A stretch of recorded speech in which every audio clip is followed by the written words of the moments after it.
क्या दुनिया में अमेरिका का वर्चस्व खत्म होने जा रहा है?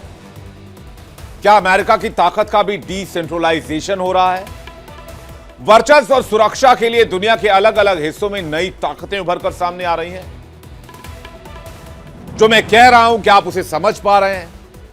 सबसे पहले तस्वीर देखिए जिसमें आतंकिस्तान यानी कि पाकिस्तान के पीएम शहबाज शरीफ और मुल्ला मुनीर बार बार अमेरिका की दौड़ लगा रहे हैं। 25 सितंबर को ट्रंप से मुलाकात करने के लिए शहबाज शरीफ आज से ही जाकर लाइन में खड़े हो गए मुल्ला मुनीर के साथ। कहा जा रहा है कि अफगानिस्तान की स्ट्रैटेजी को लेकर और ईरान की स्ट्रैटेजी को लेकर चर्चा दोनों देशों के बीच हो सकती है। यानी बगराम को फिर से एक नया केंद्र बनाने की कोशिश हो रही है। और यह बगराम का जिन्न जो है वो पाकिस्तान के कहने पर निकला है, जिसमें पाकिस्तान के कंधों पर सवार होकर अमेरिका मध्य एशिया, पश्चिम एशिया और दक्षिण एशिया की निगरानी करेगा। वहीं अगली तस्वीर अरब देश की सुरक्षा को लेकर बढ़ती चिंता की है। कतर पर इजरायली हमले के बाद से अरब देश डरे हुए हैं। जो कल तक अमेरिका के भरोसे थे वो अब खुद खुले मैदान में जंग को लेकर अपने आप को प्रिपेयर कर रहे हैं। अफगानिस्तान का बगराम एयरबेस क्यों अचानक से चर्चा में है? क्योंकि डोनाल्ड ट्रंप कह रहे हैं कि अगर बगराम एयरबेस तालिबान ने नहीं सौंपा तो अंजाम बुरा होगा। बगराम एयरबेस को लेकर कहीं दूर दूर तक कोई बात नहीं थी, लेकिन आसिम मुनीर का अमेरिका दौरा होता है। ऑपरेशन सिंदूर के बाद व्हाइट हाउस में लंच होता है और उसके बाद बगराम एयरबेस की बात की जाती है। यह वही अफगानिस्तान है जो डूरंड लाइन पर पाकिस्तानियों को ठिकाने लगाता है, सबक सिखाता है। लेकिन अब बगराम एयरबेस लेने की बात हो रही है। तो क्या इस साजिश के पीछे ना पाकिस्तान तो नहीं है? बगराम एयरबेस को समझिए, यह सिर्फ रनवे नहीं है, यह ताकत का रनवे है। यह सिर्फ जमीन नहीं है, यह एशिया की राजनीति की चाबी है। साउथ एशिया पर कंट्रोल की चाबी भी आप इसे कह सकते हैं। और अब अमेरिकी राष्ट्रपति डोनाल्ड ट्रंप ने तालिबान को अल्टीमेटम दे दिया है, बगराम हमें दे दो वरना अंजाम भुगतना होगा। तालिबान ने भी साफ कर दिया है कि हम 1 इंच जमीन भी नहीं देंगे। बगराम एयरबेस की बात तो दूर है। तो सवाल सीधा है, क्या तालिबान अमेरिका के आगे झुकेगा या अफगानिस्तान की मिट्टी से एक और युद्ध की आंधी उठेगी? ट्रंप प्रशासन की कोशिश इस बेस से चीन, ईरान, रूस और भारत के खिलाफ साउथ एशिया में अपनी स्थिति मजबूत करने की है, क्योंकि बगराम से ही अमेरिका को इन तीनों को साधने का मौका मिल सकता है।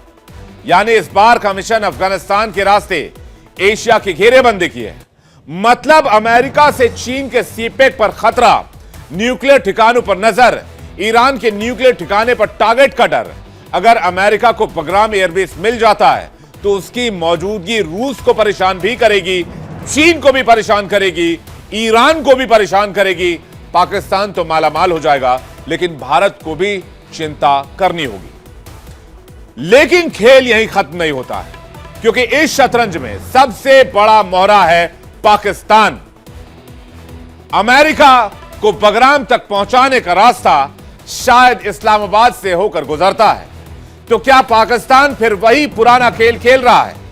एक हाथ से डॉलर लेगा, दूसरे हाथ से आतंकियों को पनाह देगा, या इस बार चीन की गोद में बैठकर अमेरिका को धक्का देगा, या फिर अमेरिका को धोखा देगा चीन की गोद में बैठकर? यह लड़ाई सिर्फ अमेरिका और तालिबान की नहीं है। तस्वीर साफ है, बगराम अब एक एयरबेस नहीं है, एक पावर बेस है। यहां से तय होगा कि आने वाले वक्त में एशिया पर किसकी हुकूमत होगी। अगर इस चीज को समझने की कोशिश करें तो पाकिस्तान ही बगराम की सीढ़ी है। पाकिस्तान को लेकर ही बगराम तक पहुंचा जा सकता है। डोनाल्ड ट्रंप इस बात को जानते हैं, लेकिन बगराम में दोबारा अमेरिका क्यों आना चाहता है, यह सबसे बड़ा सवाल है। क्या अमेरिका मिडिल ईस्ट पर ढीली होती पकड़ को भांप चुका है?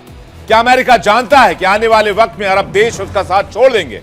क्योंकि अरब देशों में अमेरिका के परमानेंट आर्मी बेस मौजूद हैं। इसके बावजूद बगराम में अमेरिका की दिलचस्पी यह बताता है कि बगराम के जरिए अमेरिका साउथ एशिया पर नजर रखना चाहता है और इस काम में पाकिस्तान ने अमेरिका को क्या बगराम तक पहुंचाने का वादा किया है। अगर अमेरिका और पाकिस्तान मिल जाते हैं तो फिर यह चीन के लिए और अफगानिस्तान के लिए नुकसान की खबर होगी, क्योंकि अगर अमेरिका और पाकिस्तान ने मिलकर अफगानिस्तान पर हमला किया तो तालिबान का बहुत दिन तक टिक पाना मुश्किल है और वहां तक पाकिस्तान अमेरिका को पहुंचा सकता है। लेकिन फिर से सवाल वही उठेगा कि फिर उसके बाद क्या, सस्टेनेबिलिटी का क्या? अमेरिका अफगानिस्तान में कैसे सस्टेन करेगा? उसे वहां 5 से 10 हजार फौज चाहिए होंगे बगराम एयरबेस को ऑपरेट करने के लिए और सिक्योर करने के लिए। तो एक तरफ अमेरिका है, लेकिन पाकिस्तान के हाथ में मानो लॉटरी लग गई हो। पाकिस्तान सरकार और सेना इसका पूरा फायदा उठाएगी। मुनीर अमेरिका से सैन्य उपकरण मांगेंगे, मदद मांगेंगे। इस्लामाबाद भी वैश्विक मंचों पर समर्थन की उम्मीद करेगा। अब बगराम एयरबेस अमेरिका के लिए इंपॉर्टेंट क्यों है, यह आप जान लीजिए। भौगोलिक स्थिति देखिए क्या है।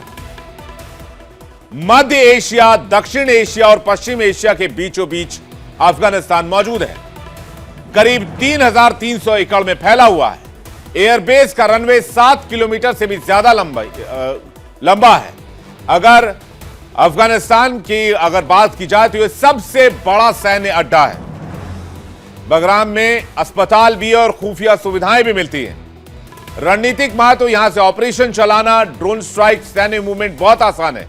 जुलाई 2021 में अमेरिका ने यहां से सेना हटा ली थी और बगराम एयरबेस को छोड़ दिया था। अमेरिका में इस बात की चर्चा भी हुई थी क्या बगराम हमेशा के लिए खाली कर देना चाहिए। अमेरिका में एक धड़ा था जो बगराम छोड़ने के पक्ष में नहीं था, लेकिन एक धड़ा ऐसा भी था जो बगराम को पूरी तरीके से खाली कर देना चाहता था। तो क्या अमेरिका मिडिल ईस्ट में कमजोर पड़ रहा है? क्या अमेरिका साउथ एशिया को कंट्रोल करने के लिए अफगानिस्तान में घुसना चाहता है? पाकिस्तान क्या डॉलर लेकर अब अमेरिका की मदद करेगा? और अगर पाकिस्तान अमेरिका की मदद करेगा तो फिर द ग्रेट गेम अफगानिस्तान का क्या होगा? चीन का क्या होगा? चीन और पाकिस्तान की दोस्ती का क्या होगा? बहुत सारे सवाल हैं। हमारे साथ बातचीत करने के लिए मेजर जनरल जेके बंसल, रक्षा विशेषज्ञ जुड़ रहे हैं। ब्रिगेडियर शारदेंदु हमारे साथ जुड़ रहे हैं। रक्षा विशेषज्ञ डॉक्टर सिद्धार्थ दवे, अंतर्राष्ट्रीय मामलों की जानकार हमारे साथ जुड़ रहे हैं। मेहमद ओस्तुर्क हमारे साथ जुड़ रहे हैं, मिडिल ईस्ट एक्सपर्ट। और इरशाद अहमद आज हमारे साथ जुड़ रहे हैं, नेता हैं पीएमएलएन के। आप सभी का बहुत स्वागत है आज के इस डिबेट में और इस शो में, जिसको आज हमने the great game of Afghanistan का नाम दिया। मैं ओस्तुर्क साहब के पास सबसे पहले जाना चाहूंगा। बगराम में अमेरिका की वापसी और मिडिल ईस्ट के 22 देशों का साथ में बैठक करना, क्या चेंजेस आ रहे हैं? अमेरिका की दिलचस्पी अफगानिस्तान में फिर क्यों बढ़ रही है? क्या बदल रहा है मिडिल ईस्ट में, ओस्तुर्क साहब? सबसे पहले मैं शुक्रगुजार हो और आपकी जो मेहमान हैं उनको सलाम अर्ज है। यूनाइटेड स्टेट्स के बैकग्राउंड के जो इंटरेस्ट शुरू हुआ है, शायद ये एक नया थिंग नहीं। इससे पता नहीं 2 साल पहले अफगानिस्तान से वो भाग गया था और ऑनलाइन ये एक भागना था। हम सब, आप और हम, इसको दिख लिया। शायद ट्रंप साहिब दोबारा अफगानिस्तान में जाना चाहता, लेकिन एक बात है कि अफगानिस्तान में आने वाला कोई भी सुपर पावर उधर से बहुत नुकसान दिख कर भाग गया है। इसमें से यूनाइटेड किंगडम है, वो अफगानिस्तान से जाने के बाद, डिफीट के बाद कोलैप्स हो गया उनके।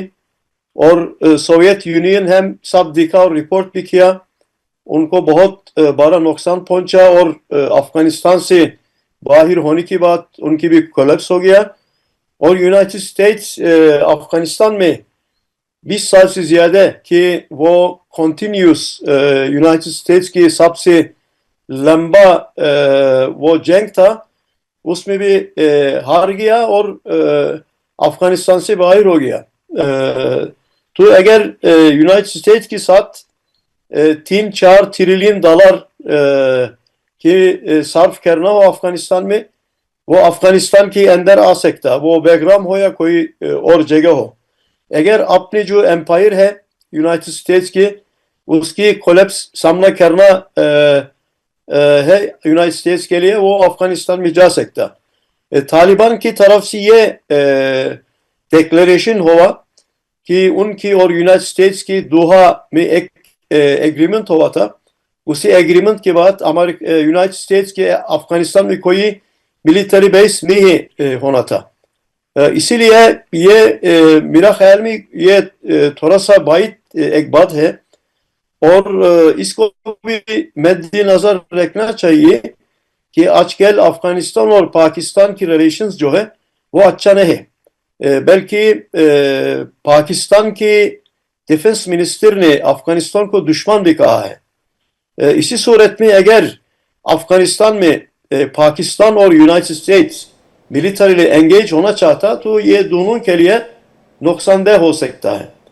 और ये जाहिर है आपकी इसी खत्ते में आपकी जियोग्राफिक लोकेशन है, आपको भी पता होगा कि अफगानिस्तान एक बहुत बड़ा जियो स्ट्रेटेजिक और जियो इकोनॉमिक हैसियत रखता। तो यूनाइटेड स्टेट्स को ये पता था अगर अफगानिस्तान में खारिज नहीं जाना था वो क्यों छोड़ कर गया, अगर वापस आना था क्यों छोड़ कर गया। इसीलिए ये शायद ट्रम्प साहिब की जो पॉलिसी ये है कि साइकोलॉजिक वार को वो खुद बहैसी प्रेसिडेंट वो लड़ता है। शायद उसी साइकोलॉजिकल वारफेयर के एक इंस्ट्रूमेंट है। शायद अफगानिस्तान को एक नेगोशिएशन के लिए मजबूर करना चाहता, इसीलिए इसी किस्म की चीजें कहता है। आप ये मानकर चल रहे हैं कि डोनाल्ड ट्रंप सिर्फ धमकी दे रहे हैं, ऐसा कोई कदम उठाएंगे नहीं। लेकिन अगर डोनाल्ड ट्रंप कह रहे हैं तो फिर कुछ तो कुछ बात है उसके पीछे। अमेरिका की नजर में बगराम एयरबेस है और वो बगैर पाकिस्तान के सपोर्ट के मुमकिन नहीं। अमेरिका को जब तक पाकिस्तान हेल्प नहीं करेगा तब तक बगराम तक पहुंचना नामुमकिन है। तो मैं इरशाद अहमद जी से पूछना चाहूंगा, क्यों साउथ एशिया में एक नया बखेड़ा खड़ा करना चाह रहा पाकिस्तान? इरशाद अहमद जी। शुक्रिया जी आपका। पहले तो मैं इतना लंबा आपका इंट्रो हमने सुना, आप अमेरिका गए और यूरोप गए, लंदन गए, पाकिस्तान आए, अफगानिस्तान चले गए, अब आखिर में आकर के अफगानिस्तान चले गए। देखिए खित्ते में बहुत सारी चेंजेस आ रही हैं। आप कह रहे थे कि अमेरिका तबाही की तरफ जा रहा है, मैं कह रहा था अमेरिका तबाही की तरफ नहीं जा रहा। आपके बकौल अमेरिका तबाही की तरफ जा रहा है, तबाही की तरफ हिंदुस्तान जा चुका। आप जाने की बात मत कीजिए, जो जा चुका उसकी बात कीजिए। आप हिंदुस्तान के बारे में जो कुछ आप लोगों ने खित्ते में करने की कोशिश की, जिस तरह दुनिया को तबाही की तरफ ले जाने की कोशिश की, मेहमत ओस्तुर भी कह रहे हैं, कोशिश की। इरशाद भाई पूरी बात सुन लीजिए, पूरी तुर्की से बैठे हैं, वो भी कह रहे हैं अमेरिकन अंपायर कोलैप्स कर रहा है। आप मानने को तैयार नहीं? आप जरा मेरी बात सुन लेना पूरी। देखे आपने बात ये शुरू की, फिर आपने मेरी बात की मेरे फील्ड मार्शल हाफिज आसिम मुनीर साहब की। उनका हाफिज होने पे इतना फख्र है हमें, क्योंकि एक हाफिज कुरान जिसके सीने में दिल है और उस दिल से इतनी ताकत है उस दिल में कि उसने हिंदुस्तान को पिछाड़ के रख दिया और पूरी दुनिया के लिए एक ताकत बन के सामने आया। देखिए अगर अमेरिका, अगर सऊदी अरब, अगर हमारे ममालिक जितने भी हैं हमसे राब्ता करके हमसे पार्टनरशिप कर रहे हैं, क्यों कर रहे हैं? कि उन्हें मालूम है पार्टनरशिप इसलिए कर रहे हैं क्योंकि आपकी सेना भाड़े पर लड़ने के लिए तैयार हो जाती है। मैं बताता हूं हकीकत।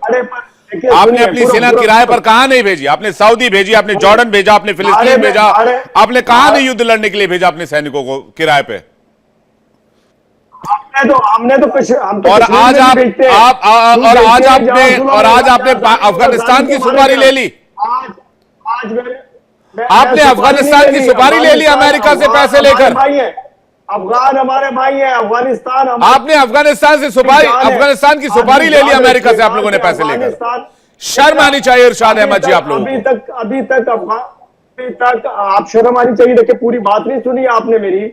आपने पड़ोसियों की सुपारी कैसे ले ली? ताकत होने पे, दुनिया की ताकत बनने पे हम सुपारी आप जो चाह रहे थे ना वो कर नहीं सके। अभी आप फर मार रहे हैं, फड़फड़ा रहे हैं। जब फड़फड़ाता है, जब इंसान मरता है तो फड़फड़ाता है, उसके पांव हाथ पैर हिलते हैं। आप लोगों की हालत वो है इस वक्त। कभी किसी न किसी काम से आप दहशतगर्दी करना चाहते हैं। भाई साहब, लेकिन हमारी हालत क्या है नहीं है वो हमें पता है, लेकिन आपके लिए पता है, मुझे 2 लाइन पता है जो आपको नहीं पता है, और वो मुझे पता है। आपके लिए 2 लाइन कहता हूं, ऐसा कोई सगा नहीं जिसको पाकिस्तान ने ठगा नहीं। आप कभी अपने अफगानिस्तान तालिबान को अपना भाई कहते थे, आज अमेरिका से उसके नाम की सुपारी ले आए आप लोग। जिनको आज मैं कह रहा हूं, मैं तो कह रहा हूं कि अफगानी हमारे आज भी भाई हैं, कल भी भाई थे और भाई रहेंगे। क्यों? कि हम एक खित्ता है, मैं भी यूसुफजई हूं और मैं भी पठान हूं, हम पठान सब। तो बगराम एयरबेस क्यों आपने पाकिस्तान को दिलवाने का वादा कर दिया है? पठान है, क्यों वादा किया बगराम एयरबेस? आप कसम खा लिए पाकिस्तान ने कि बगराम एयरबेस दिलवा देंगे। आपको किसने कह दिया और किसने मुआहदा हो गया और किसने? आपको क्या लगता है हमारे पास जानकारी नहीं है? हमारे पास हर एक जानकारी मौजूद है। देखिए, कोई बात होती है जी, उस पे अपनी जामा भी पहनाया जाता है। अगर कोई बात होगी तो सामने आएगी इंशाल्लाह। जब वो कहते हैं ना, जब खाना पकेगा तो सब खाएंगे, कद्दू कटेगा तो सब में बटेगा, ये लफ्ज होते हैं, ये मिसालें दे रहा हूं मैं आपको। तो ऐसा नहीं है कि हिंदुस्तान को खबर आ पहले से। हिंदुस्तान को तो अपनी खबर नहीं। आपका वज़ीर आज़म पिछले 6 महीने से, जब से आपको मार पड़ी है, आपके वज़ीर आज़म साहब ना टीवी पे है, ना बीवी पे है, ना अखबार में है, ना किसी न्यूज़पेपर में है। कहां घूमे वो तो रोज थ्रेट देते थे, पाकिस्तान को मार दूंगा, खा जाऊंगा पाकिस्तान को, कश्मीर को खा जाऊंगा। बेचा पाकिस्तान को अमेरिका के हाथों, क्या वो कीमत बता पाएंगे? सिद्धार्थ दवे जी कुछ कहना चाह रहे हैं, ठीक है, आपकी बात आ गई है। आप कह रहे हैं ऐसी कोई खबर ही नहीं है आपके पास। आप इंडिया डेली दिखा कीजिए, सारी खबर आपको यहां पर मिलेगी, आपके पास नहीं है तो। सिद्धार्थ दवे जी कुछ कहना चाह रहे हैं, उसके बाद शारदेंदु जी और बंसल साहब आपके पास आ रहा हूं मैं जल्दी। सिद्धार्थ दवे जी। जी, जय हिंद, वंदे मातरम। विवेक जी और आपके सभी दर्शकों को आज शारदीय नवरात्रि की शुभकामनाएं। शारदीय नवरात्रि का आज पहला दिन है। मां शक्ति आप सब पे कृपा बनाए रखें। देखिए, आपने सही कहा कि पाकिस्तान ने जो है अभी अफगानिस्तान की सुपारी ली है, और उसका सबसे पहला उन्होंने जो काम किया है, रात के अंधेरे में अपने ही नागरिकों पे एयर स्ट्राइक कर दी है। JF-17 थंडर, जो कि चाइनीज फाइटर जेट्स हैं विवेक जी, उससे LS-6 बॉम्ब्स गिराकर 30 से ज्यादा सिविलियंस की हत्या कर दी है, मर्डर कर दिया है पाकिस्तान के आर्मी ने। और दूसरी बात, मरने वालों में महिलाएं और बच्चे भी शामिल हैं। ये है पाकिस्तानी फौज का असली चेहरा, ये है असली चेहरा फील्ड मार्शल, उनके जो फील्ड मार्शल है आसिम मुनीर, उनका। अब भी देखिए उनके डबल स्टैंडर्ड्स कैसे हैं, मैं आपको बताता हूं विवेक जी, आपके माध्यम से मैं दर्शकों को बताता हूं। एक तरफ जैश ए मोहम्मद, उसकी रिक्रूटमेंट ड्राइव चल रही है और उसको पुलिस प्रोटेक्शन मिल रहा है, और वहीं दूसरी ओर जो इनोसेंट पश्तून सिविलियंस हैं उनके ऊपर बम बरसाए जाते हैं JF-17 से। तो आतंकियों को आप सुरक्षा दे रहे, टेररिस्ट को आप सुरक्षा दे रहे, और अपने ही नागरिकों को आप मौत के घाट उतारे। ये है पाकिस्तान का DNA। और दूसरी बात जो इसमें चाइनीज फैक्टर है, जो हम साफ देख सकते हैं कि चाइना और पाक का एक एक्सेस बन रहा है, और ये यही दिखाता है कि पाकिस्तान जो UN में ह्यूमन राइट्स के ऊपर लेक्चर देता है, और वहीं घर में, अपने ही घर में महिलाओं और बच्चों पर फाइटर जेट से हमला करवाता है। पाकिस्तान की फौज टेरर की जननी है, और उनका तो मोटो भी ये है, जो जिहाद फी सबीलिल्लाह, ये उनके पाकिस्तानी आर्मी का मोटो है कि जिहाद करना। भारत की आर्मी है, यहाँ पे जनरल साहब हैं, जानते हैं कि सेवा अस्माकम धर्म, सेवा परमो धर्म, सेवा करना हमारा धर्म है, परम धर्म है। ये बात इंडियन आर्मी का मोटो है, और ये पाकिस्तानी आर्मी है जिसका मोटो में ही जिहाद करना है। तो आतंकवाद को आर्मी की स्पॉन्सरशिप है विवेक जी। पाकिस्तान के जो आर्मी चीफ है फील्ड आसिम मुनीर, जनरल आसिम मुनीर, वो डायरेक्ट पैट्रनेज दे रहे हैं आतंकी संगठन को फ्लरिश करने के लिए। एबोटाबाद, जहां पे ओसामा बिन लादेन मारा गया, जिनको इनके इमरान खान वो उनको शहीद कहते थे, तो आज फिर से वो आतंकियों का गढ़ बनता जा रहा है। और सिक्योरिटी अपरेटस जो है पाकिस्तान का, वो ओपनली JEM को प्रोटेक्शन दे रहा है। आतंकवाद, अमेरिका की दिलचस्पी इतनी क्यों इस रीजन में बढ़ रही है? ये एक बहुत इंपॉर्टेंट सवाल है। आपने पाकिस्तान को तो एक्सपोज किया, बहुत शुक्रिया दवे साहब आपका। इस सवाल को लेकर दोबारा आपके पास आऊंगा। बंसल साहब का एक रिएक्शन और उसके बाद शारदेंदु सर का एक रिएक्शन। बंसल साहब, क्यों आखिर अमेरिका को ये एरिया इंपॉर्टेंट लग रहा है? देखिए, मुझे नहीं लगता कि अमेरिका इस जगह को ले पाएगा। अमेरिका भी इस बात को अच्छी तरह से जानता है। अमेरिका एक स्टेटमेंट दे रहा है, वो चाइना को डराने के लिए, चाइना के ऊपर प्रेशर डालने के लिए। जहां तक रहा इस बात का कि वो चाहे पाकिस्तान आ जाए या कोई भी आ जाए, जो तालिबान है बिल्कुल अलाउ नहीं करेगा बगराम के लिए वहां पर। हालांकि जो अब तालिबान ने ये कहा है कि हमको $1 बिलियन पर मंथ दें तब हम इनको ये इस्तेमाल कर सकते हैं, करने देना चाह सकते हैं। तो पाकिस्तान कुछ नहीं कर सकता। पाकिस्तान की क्या औकात है? पाकिस्तान की औकात, उनको बलूचिस्तान लिबरेशन आर्मी मार रही है, टीटीपी वाले उनको मार रहे हैं, उनके पास में हथियार अपने नहीं है, चाइना के लिए भी हथियार हैं, कुछ अमेरिका से हैं, और वो कहते हैं कि जी हम जो है पैसा लेने के लिए $10 बिलियन का निवेश लेने के लिए अरब के साथ में संधि कर ली गई, जी हम आपको प्रोटेक्शन दे देंगे। आप क्या प्रोटेक्शन दे देंगे? अरब की जो उनके शाही लोग हैं वो, उनको ऊपर विश्वास नहीं है पाकिस्तान का, तो पाकिस्तान बेवकूफ बना करके अपना पैसा इकट्ठा करता रहता है। अमेरिका को कह दिया कि जी हम आपको जो है यहाँ पे ऑयल दे देंगे बलूचिस्तान के अंदर, जबकि वहां एक ड्रॉप ऑयल कभी नहीं निकला, मिनरल दे देंगे। तो इस तरह से करने के बाद में वो जो है ना, एक झूठे वायदे कर करके पैसा इकट्ठा करके, उनकी अपनी इकोनॉमी तो है नहीं। अब आप ये बताइए कि जो अभी ये बात कर रहे हैं, इनके जो पाकिस्तान के जितने भी टेररिस्ट थे उनको वहां से ध्वस्त कर दिया जब हमने ठिकानों को, तो अब वो जाके जो जैसे मोहम्मद हैं, जो मसूद अजहर, वहां पे जाके पख्तूनवा में अपना ट्रेनिंग सेंटर बना रहा है, जिसको पुलिस संरक्षण दे रही है, घबराया हुआ है। तो इस तरह से इनकी एक नीति जो है वो एक टेररिस्ट नीति है। इसलिए पाकिस्तान एक फेल्ड स्टेट है, और आप किसी के सबके साथ में चीन को भी धोखा देना, पाकिस्तान जो सऊदी अरबिया को भी धोखा देना, उधर से ईरान के साथ में भी, तो इस तरह का जो कंफ्यूजन क्रिएट किया हुआ है, तो ये तो पाकिस्तान की कोई ऐसी, इनकी कोई वो ही नहीं है, कोई जो रिलायबिलिटी नहीं है। और तो जहां आपका तक भी ये मानना है अमेरिका का कि सवाल, तो अमेरिका चाइना को प्रेशराइज करने के लिए इस तरह का बयान डोनाल्ड ट्रंप की तरफ से दिया जा रहा है। मैं शारदेंदु सर का इस पर रिएक्शन चाहूंगा। बिल्कुल नहीं, तो ये छोड़ के कैसे चले जाते हैं जी नहीं, उस वक्त भी दो मत थे, भागना पड़ा, कितना बुरा हाल था। उस वक्त भी दो मत थे वहां पर। डोनाल्ड ट्रंप तब भी इस फेवर में थे कि बगराम एयरबेस का कंट्रोल अमेरिका के पास होना चाहिए, जबकि बाइडेन की पार्टी का कहना था कि भी नहीं, 100% इवैक्यूएशन करेंगे। मत तो तब हो जब इनकी हिम्मत ही नहीं थी वहां रुकने की, और जो इनके साथ में जिन्होंने जो अमेरिका को सपोर्ट किया, उन लोगों को उन्होंने कुछ को बुलाया और कुछ को वहीं छोड़ दिया। जो जो वहां के लोग थे लोकल, तो इनका विश्वसनीयता खत्म हो चुकी है। तो अमेरिका का अभी कोई बेस वहां नहीं बन सकता। तो आसिम आप ऐसे तो है नहीं कि आप व्हाइट हाउस में जाके कहा होगा कि हम आपको बगराम दिला देंगे। वो कहने को तो ये, अब पाकिस्तान कुछ भी, मैंने कहा ना कि वो तो झूठे वायदे करके अपना बेवकूफ बनाने। एग्जैक्टली, मैं शारदेंदु जी से इसका जवाब चाहूंगा। शारदेंदु जी, देखिए मैं जो इस पूरी समस्या को एक अलग तरीके से देखता हूं। ये हिंदुस्तान और पाकिस्तान का इशू नहीं है, इस एरिया के रीजनल स्टेबिलिटी का मामला है।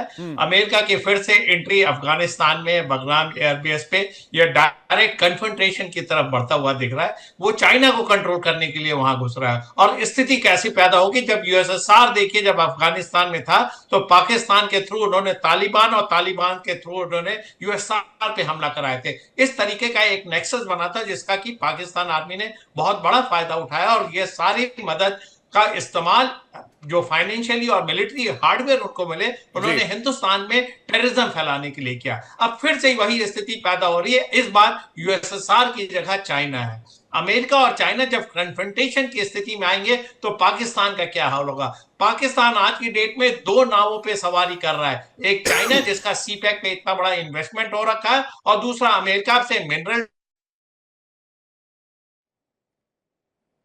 जी, बलूचिस्तान में, उनमें तमाम तरीके। अब बगराम एयरफील्ड थ्रू पाकिस्तान, तो पाकिस्तान एक बड़ा डेंजरस गेम खेल रहा है। इससे इस रीजन की स्टेबिलिटी इफेक्ट हो रही है, ऐसा मेरा मानना है। और 3 ग्रुप ऑफ नेशन, एक मिडिल ईस्ट, एक सेंट्रल एशियन रिपब्लिक और साउथ एशियन कंट्री इससे अफेक्टेड होते हैं। ये आपको एक बृहद रूप से समझना होगा क्यों अमेरिका वापस यहां आना चाहता है। यही जो बाइडेन की सरकार थी, रातों रात 24 घंटे के अंदर अमेरिकन ट्रूप्स वहां से चले गए थे और तालिबान वहां पे फटाफट सत्ता में आ गया था। अब पाकिस्तान ने ही मदद की थी। अब यही पाकिस्तान उसी तालिबान सरकार के बरखिलाफ काम कर रहा हो, अमेरिका को एक एक्सेस देता है, अपनी अपनी पूरी सरजमी को सबलेट कर रखा है अमेरिका के लिए, चाहे वो ईरान के खिलाफ हो, चाहे अफगानिस्तान के खिलाफ हो, चाहे मिडिल ईस्ट के किसी के खिलाफ हो। देखिए जब से कतर पे हमला हुआ है, मिडिल ईस्ट में अलग तरीके का कौतूहल बना हुआ, सारे के सारे कंट्री अपने आप को इनसिक्योर महसूस कर रहे हैं, और चाइना उसमें दखल देता हुआ नजर आ रहा है। चाइना ने तमाम तरीके की अपनी पैड बनानी शुरू की थी, इसी को तहत अमेरिका ने अपने मिलिट्री बेसिस को वहां स्ट्रांग किया। इसराइल के तहत हमास के ऊपर कंटिन्यूअसली बम्बार्डिंग करके आज की डेट में जो मिडिल ईस्ट की प्रॉब्लम है, अमेरिका को उसका एडवांटेज ये मिला कि अपने बेसिस को स्ट्रांग किया। अब क्या जरूरत है उसको बगराम एयरफील्ड पे आने के लिए? क्यों? क्योंकि वो उससे रशिया के लिए भी अलग फ्रंट खोलता है। तमाम तुर्कमेनिस्तान, उज्बेकिस्तान और सेंट्रल एशियन रिपब्लिक पे वो कंट्रोल करना चाहता हो, और साथ में चाइना का जो प्रभुत्व एशिया में बढ़ रहा है उसको कंट्रोल करना चाहता। इसको पाकिस्तान समझ नहीं रहा। पाकिस्तान को आज की डेट में चाहिए क्या? उसको तमाम अमेरिकन एड चाहिए, चाइना का सीपेक का तमाम $1 मिलियन का आपने इन्वेस्टमेंट करा रखा, अपनी सरजमी को आप दो देशों को बेच रहे हैं। अब उसमें कन्फ्रंटेशन तो होना ही है। बर्बादी सर, चाइना का माल तो खत्म हो गया सर, मानना है। और अफगानिस्तान का जहां तक सवाल है, चाइना, रशिया ने उसको, शारदेंदु सर, चाइना से जो माल लिए वो माल खत्म हो चुका है। अब चाहिए नया आदमी, नया मालिक चाहिए पाकिस्तान को जो दोबारा से उसको फंड कर सके। देखिए, चाइना इतने आसानी से पाकिस्तान को छोड़ने वाला नहीं है। अगर पाकिस्तान इस गफलत में है कि चाइना को दरकिनार करके अमेरिका के साथ दोस्ती करेगा, ये पॉसिबल नहीं है। बड़ा टर्मोइल होना, मैं तो आगे आने वाले 1 दशक 2 दशक में देख रहा हूं पाकिस्तान बैल्कनाइज ना हो जाए, बलूचिस्तान अलग, खैबर पख्तूनख्वा अलग, पीओके इंडिया में तमाम तरीके की पॉसिबिलिटी बन रही है। और इसका फायदा देखिए उनके आसिफ मुनीर उठा रहे हैं। उनकी जो मिलिट्री की जो क्रेडिबिलिटी खत्म हो गई थी एक समय में, अब धीरे धीरे वो रिगेन करते हुए चले जा रहे हैं। उसकी वजह यह है कि उनका जो शाहबाज शरीफ है, एक वीक गवर्नमेंट चला रहे हैं। उनका पॉपुलर लीडर जेल में है। तहरीके पाकिस्तान का जो तालिबान है वो देखिए आज की डेट में कन्फ्रंटेशनिस्ट हो रखा है। तो पाकिस्तान की स्थिति ठीक नहीं है। मेरा मानना है कि ये रीजन में स्टेबिलिटी नहीं आएगी। डोनाल्ड ट्रंप को फिर से देखना पड़ेगा। आप तालिबान से कन्फ्रंटेशनिस्ट अप्रोच पे जा रहे हैं, वो अपनी सरजमी को आपको देने को तैयार नहीं है। तमाम $1 बिलियन की डील चल रही है, ये अमेरिका और अफगानिस्तान के बीच में चल रही है। पाकिस्तान का ऐसा है कि अमेरिका इस्तेमाल करके इनको भी दरकिनार कर देगा, ऐसा मेरा मानना है। अब पाकिस्तान की कोई भी इंडिपेंडेंट पॉलिसी आज की नहीं है। ये बड़ी इंपॉर्टेंट बात आप कह रहे हैं। चाइना जाते तो उनकी हाँ में हाँ मिलाते, अमेरिका जाते तो उनकी हाँ में हाँ एक दशक बाद इंपॉर्टेंट है, और चाइना देशों के लिए गिरवी रखा हुआ है। चाइना इतनी आसानी से बख्शने के मूड में नहीं रहेगा। लेकिन स्टेबिलिटी और अमेरिका के कंट्रोल का क्या? दवे साहब कुछ कह रहे हैं, बंसल साहब भी कुछ कह रहे हैं। दवे साहब पहले आप बोलिए।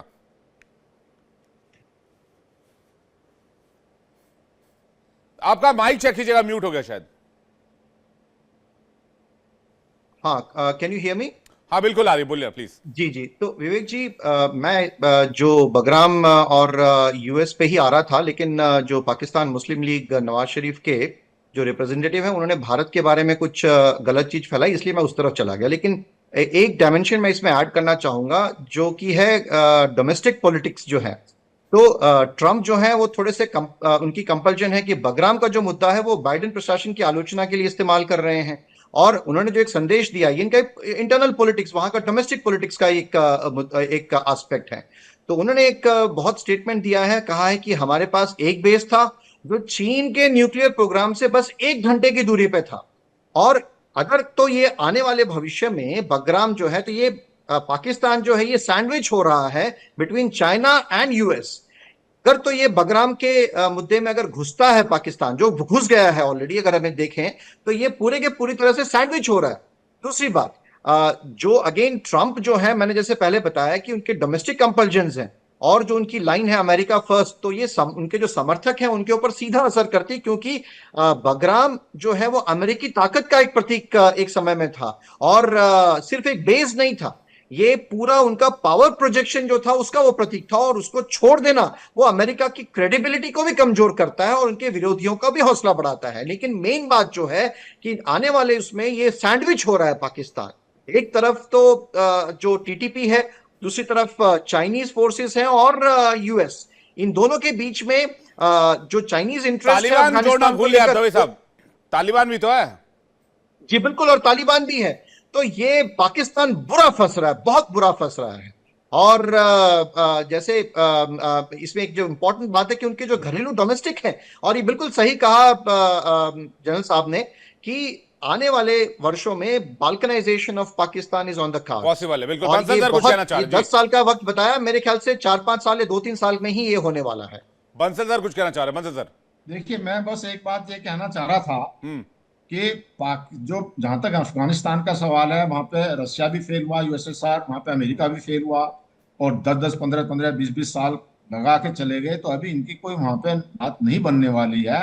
और अभी जो है यूरोपियन कंट्रीज जब पहले सपोर्ट कर रहे थे अमेरिका को यहाँ पर, पहले इसमें अफगानिस्तान में रहने के लिए, वो अब उनका सपोर्ट भी मिलेगा नहीं। और आप ये बताइए कि अगर अमेरिका को बगराम लेना है तो ओपनली वो क्या है, एकदम ऐसे बोलेगा डायरेक्टली कि जी 1 घंटे दूर पे है हमारा यहाँ पे न्यूक्लियर देखेंगे हम, चाइना को ऐसे अनाउंसमेंट करता है, उससे तो रेसिस्टेंस पहले शुरू हो जाएगा। चाइना ने भी स्टेटमेंट देना शुरू कर दिया कि वो क्यों आना चाहता है। तो ये मुझे लगता है सब स्टेटमेंट है, और स्टेटमेंट जो है चाइना के ऊपर प्रेशर डालने के लिए, इंटरनल पॉलिटिक्स के लिए है। लेकिन और बहुत सारे ऐसे स्टेटमेंट दे चुके हैं पहले। वो कहते हैं कभी कि हम कनाडा को ले लेंगे, कभी ग्रीनलैंड को ले लेंगे, कभी हम इसको ले लेंगे, कभी उसको ले लेंगे। तो ये सब स्टेटमेंट है, इतना जल्दी इतना आसान नहीं है। अपने हथियार जो है 75 बिलियन के इनको छोड़ के जाना पड़ा, उन हथियारों को तो ले नहीं पाए। इतना इनके अंदर में घबराहट थी कि हथियार नहीं ले पाए, तो अभी ये कैसे ले लेंगे। और उस समय पाकिस्तान ने इनकी मदद नहीं की। पाकिस्तान से इन्होंने कहा था कि हमारे हथियार जाने दीजिए, क्योंकि अफगानिस्तान लैंडलॉक कंट्री है। और उस समय इमरान खान ने इसको बिल्कुल नहीं माना, और इमरान खान ने जो सोचा कि हथियार हम यूज करेंगे, अब वो हथियार जो है ना, जो तब टीटीपी इनके इमरान खान थे पाकिस्तान बदल के सर, अगेंस्ट में ही कर रही है। अब आसिम मुनीर हैं, तब वो लोकतंत्र से देश चलाना चाह रहे थे कि उसके पाकिस्तान की सॉवरेनिटी का मामला है, हम आपको नहीं अंदर दाखिल होने देंगे। अब क्या है, अब मुनीर साहब तो क्या वो भाड़े पे कुछ भी लगा दें, पाकिस्तान का एक एक इंच लगा दें। ईरान में जो आदमी मोसाद घुसाने के लिए परमिट कर सकता है, जो पाकिस्तान ईरान को ऊपर से तो भाई कहता है, अंदर से मोसाद के ऑपरेशन के लिए जगह देता है, वो किसका सगा होगा बताइए ना मुझे। मैं इरशाद अहमद साहब हमारे साथ लगातार बने हुए हैं, ओस्तुब साहब लगातार। मैं पहले इरशाद अहमद साहब से इसका जवाब ले लूं, क्योंकि बहुत सारे एलिगेशन लगे, बाल्कनाइजेशन की बात भी हो गई। लेकिन अगर देखें तो पाकिस्तान की भूमिका यहां पर सबसे ज्यादा संदिग्ध नजर आती है इस पूरे एशिया में। अमेरिका की सिटीजनशिप दिलवा दी अपनी वाइफ को, ये चले जाए। आप बात सुनिए ना, मैं ये कह रहा हूं कि देखें, आपने कहा जी हमने चाइना को पाकिस्तान बेच दिया। देखिए आप आज कर रहे हैं, आप देखें इतने फख्र से मैं बताऊंगा, अब हमारी फेरी दुबई जाएंगे सी पैक के जरिए, अल्हम्दुलिल्लाह लंगर अंदाज हो गए, बहरी जहाज वहां। जब ये बिजनेस चलेगा, मैं तो कह रहा हूं कि आप भी अमन शांति की बात करें, ताकि आपको भी फायदा पहुंचे हमारे सी पैक से। आप बात करते हैं चाइना की, आप बात करते हैं सऊदीया की, आप बात करते हैं कतर की, हम तो पूरी दुनिया की बात करते हैं, पूरे खित्ते की बात करते हैं। और पूरी दुनिया का रुख पाकिस्तान से दोस्ती के लिए इस वक्त। फखर है हमें पाकिस्तान पे, फखर है अपनी हुकूमत पे। मैं कह रहा हूं कि जो ताकत इस वक्त हम है, आओ हमसे हाथ मिला लो, वरना बहुत मारेंगे आप लोगों को दोबारा। पहले सिंदूर में हमारा, हमने सिंदूर में, आपकी आर्मी भी फखर करती है, आप भी फखर ही कर रहे हैं, आपकी टीम भी फखर कर रही है। कुछ काम तो कीजिए, कुछ मेरे दुनिया के कुछ पैसे चुका दीजिए, चाइना कुछ पैसे वापस कर दीजिए, वर्ल्ड बैंक के पैसे वापस कर दीजिए, IMF के पैसे कुछ वापस कर दीजिए, कुछ इज्जत तो कमाइए दुनिया में। आप सिर्फ फखर करते रहते हैं। इरशाद भाई, आपकी आवाज बहुत रुक रुक कर आ रही है, माफी चाहूंगा, आपको बीच में रुकना पड़ रहा है, क्योंकि आपकी आवाज में चेक करवाता हूं PCR से, बहुत कट कट के आ रही है और क्लियर नहीं मिल पा रही है। ओस्तुर्क साहब के पास जा रहे हैं। ओस्तुर्क साहब, अफगानिस्तान, मिडिल ईस्ट में पाकिस्तान की क्या भूमिका मौजूदा दौर में?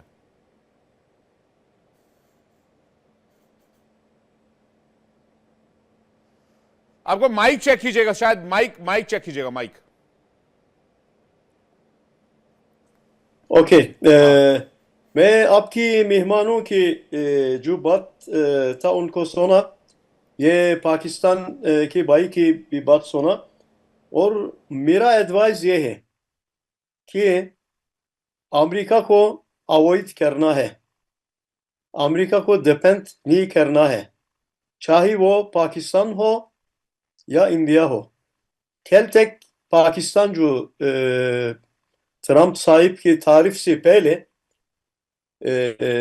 और पता नहीं कितना डिकेड से इंडिया यूनाइटेड स्टेट्स की स्ट्रेटेजिक पार्टनर था, और आज तो हम पहुंचा तो वो दूसरा तरफ चले गए। इसीलिए यूनाइटेड स्टेट्स पर डिपेंड करना, उन पर इतिमाद करना अच्छा बात नहीं।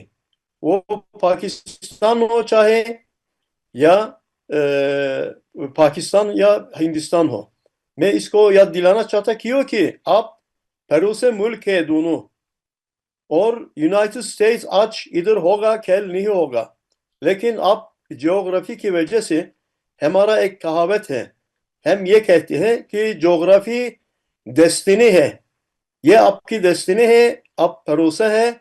अगर आप दोनों के दरमियान अच्छा ताल्लुकात रहेगा तो आपके लोगों के लिए भी वेलफेयर सब कुछ मिल जाएगा। लेकिन अगर आप एक दोनों से अच्छा ताल्लुक नहीं रहेंगे और वीपनाइजेशन के जो मेरा ख्याल में डिकेड से जा रहे हैं, अगर वीपन में पैसा लगा लेंगे तो आपके लोगों के लिए ये कोई फायदा नहीं पहुंचेगा, आप दोनों के लिए नुकसानदेह मैं होगा। आपसे इसलिए ओस्तुप साहब, मैं ये समझना चाह रहा हूं कि अमेरिका और चाइना के एक्सेस में पाकिस्तान कैसे बैलेंस करेगा? पाकिस्तान की तो चाइना की, पाकिस्तान और चाइना की रिलेशंस है, वो बहुत स्ट्रॉन्ग रिलेशंस है। बिल्कुल, मुझे ये पता है ट्रंप साहिब की तारीफ की बात कि वो 50% के एक तारीफ लगाया इंडिया को, और अभी चाबहार के लिए उनके एक वेवर था, उसको भी ख़त्म करा दिया। तो इंडिया को पुश किया चाइना और रूस की तरफ।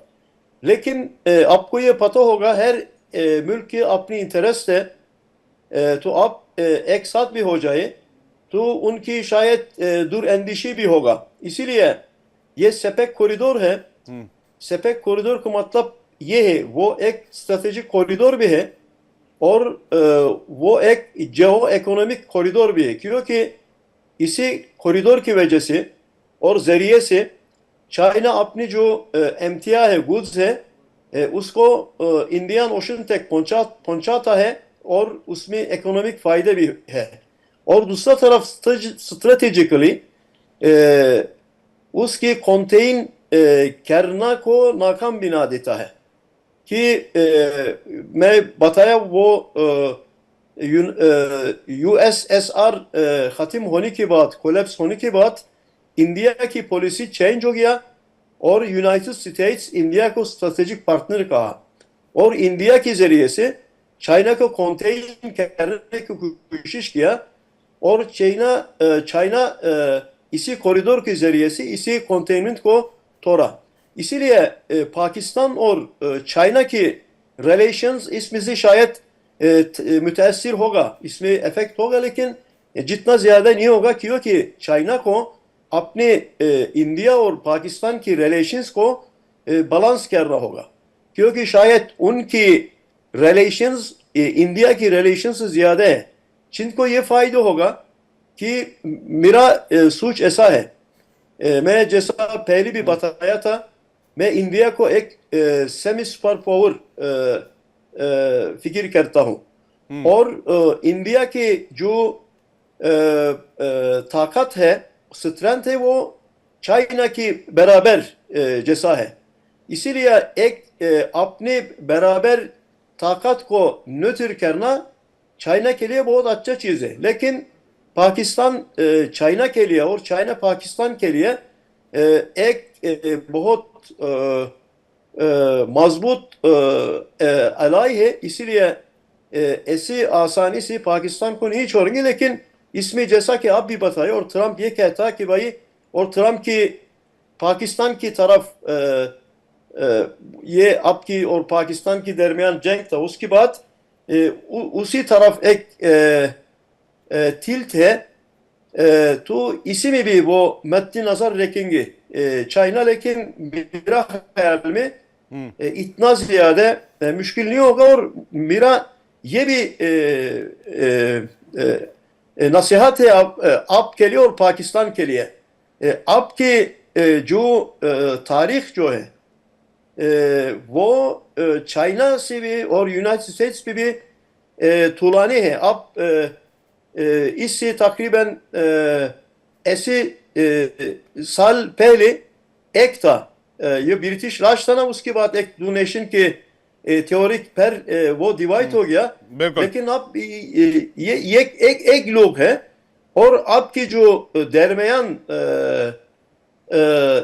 कॉमन वैल्यूज है वो शायद किसी से भी ज्यादा होगा। इसलिए बेसिक औसुफ साहब बेसिक जो डिफरेंस है वो ये है कि पाकिस्तान एक आर्मी रूल्ड स्टेट है, आर्मी रूल्ड नेशन है डे वन से। हम जो है वो लोकतंत्र है, we are democracy, biggest democracy in world. हमारे यहाँ आर्मी की भूमिका कभी पॉलिटिक्स में नहीं रही। ये बहुत बेसिक डिफरेंस है जो हिंदुस्तान और पाकिस्तान को अलग करते हैं।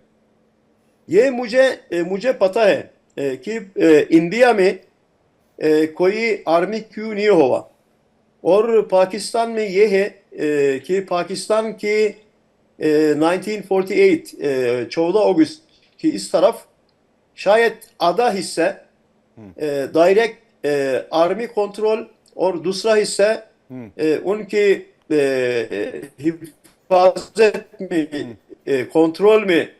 ये मुझे पता है, लेकिन फिर भी एक मजबूत नेशन है और न्यूक्लियर नेशन है। अब न्यूक्लियर नेशन है, मजबूत है कि नहीं है, बस न्यूक्लियर नेशन है। 25 बार आईएमएफ से लोन लेकर, बेल आउट पैकेज लेकर कोई मजबूत देश नहीं बनता। खैर, आपकी सोच है, आप अपने हिसाब से कुछ सोच रहे होंगे, कुछ आपने स्टडी की होगी, उस हिसाब से आप बोल रहे होंगे। बहरहाल आपका बहुत शुक्रिया हमारे साथ जुड़ने के लिए। इरशाद भाई आपका भी शुक्रिया, सिद्धार्थ साहब आपका भी बहुत शुक्रिया, ब्रिगेडियर साहब आपका भी बहुत बहुत धन्यवाद।